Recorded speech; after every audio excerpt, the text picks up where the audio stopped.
pessoal, eu sou o Pedro Brandão, professor de língua portuguesa formado pela PUC do Rio de Janeiro. Começa agora mais uma videoaula do nosso canal Português Papo Cabeça. Em primeiro lugar, inscreva-se no nosso canal para não perder nenhuma das nossas próximas videoaulas e ative o sininho para receber todas as notificações. Como vocês passaram o ano? Eu espero que vocês tenham passado com esperanças de um ano melhor. É natural que nós pensemos com muito repúdio sobre a guerra entre Israel e palestinos em relação ao ponto inaceitável em que chegou ano passado. Uma guerra que já acontece há muitas décadas. Só que até que ponto nós podemos repudiar a guerra?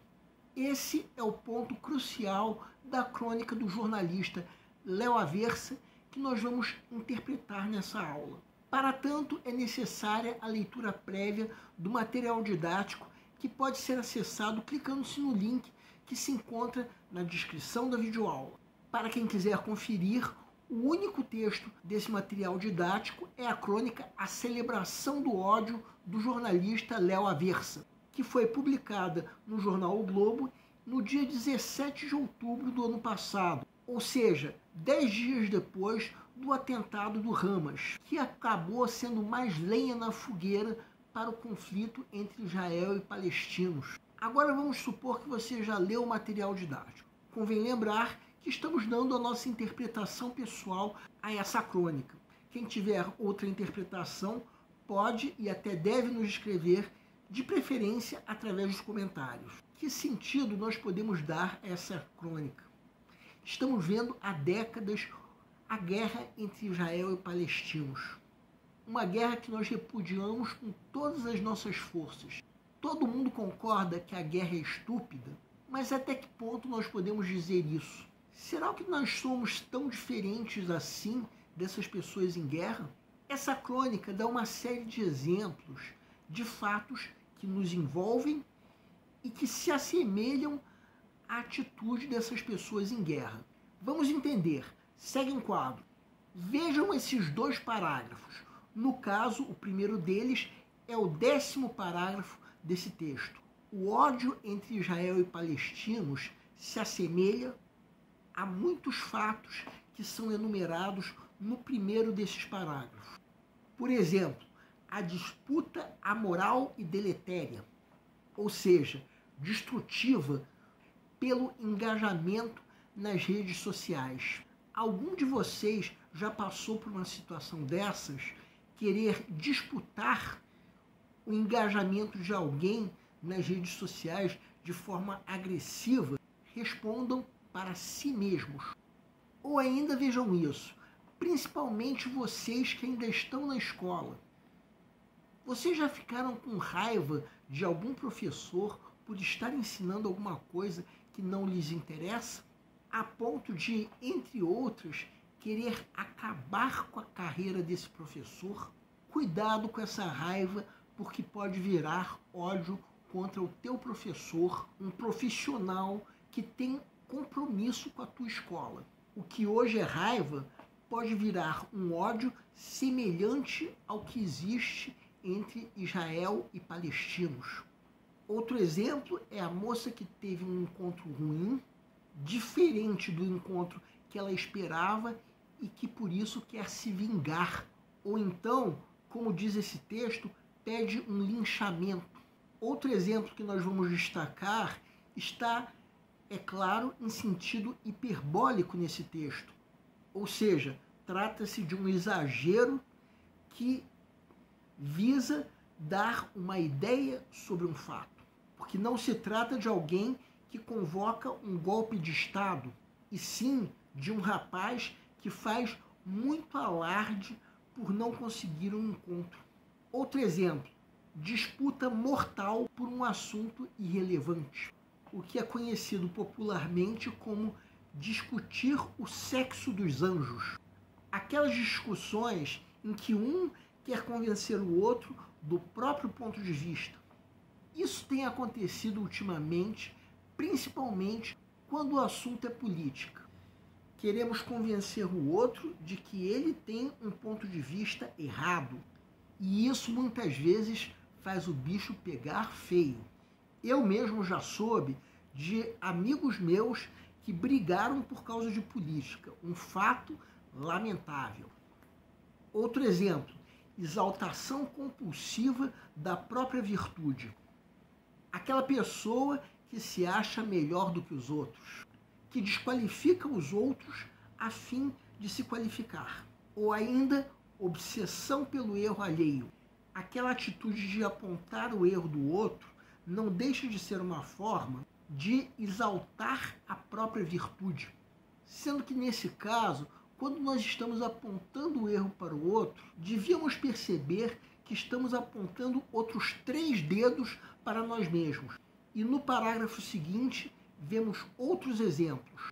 Quem quiser pode dar uma pausa e responder para si mesmo.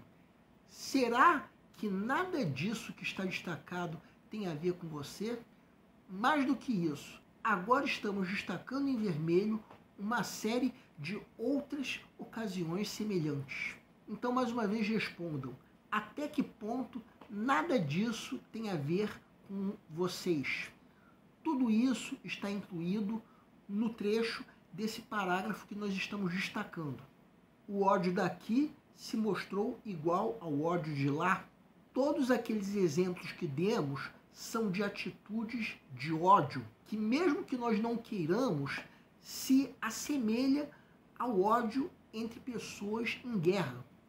Ódio esse que tende a destruir tudo isso que está no primeiro parágrafo do texto, começando pela mulher israelense que estava dançando feliz numa festa e que de repente foi surpreendida por um bombardeio que destruiu toda aquela felicidade. São exemplos de pessoas que foram vítimas da guerra. Mais do que isso, foram vítimas desse tipo de pessoa que estamos destacando agora em vermelho. E o que vem depois diz tudo. Será que vale a pena tanta violência? Não, não vale a pena tanta violência. Mas até que ponto nós podemos reclamar da violência deles se nós mesmos somos capazes de outras violências, como todas aquelas que nós enumeramos? O antepenúltimo parágrafo dessa crônica resume: precisamos aprender a reconhecer os nossos próprios erros e a estender a mão. Senão nós nos tornamos semelhantes a todos aqueles algozes, como o terrorista psicopata, o general Facínora, entre outros. E enquanto o ódio for celebrado, não haverá paz. Então essa crônica é um convite ao leitor a reparar em tudo aquilo que ele mesmo faz no cotidiano que se assemelha à guerra entre israelenses e palestinos. Bem, essa foi a nossa interpretação pessoal dessa crônica. Quem tiver outra interpretação pode e até deve nos escrever, de preferência através dos comentários. O nosso canal Português Papo Cabeça antigamente se chamava Aprenda a Língua Portuguesa. Cada vez mais estaremos focados em vocês, que estão movendo a roda da história para que seja criado um futuro melhor para todos.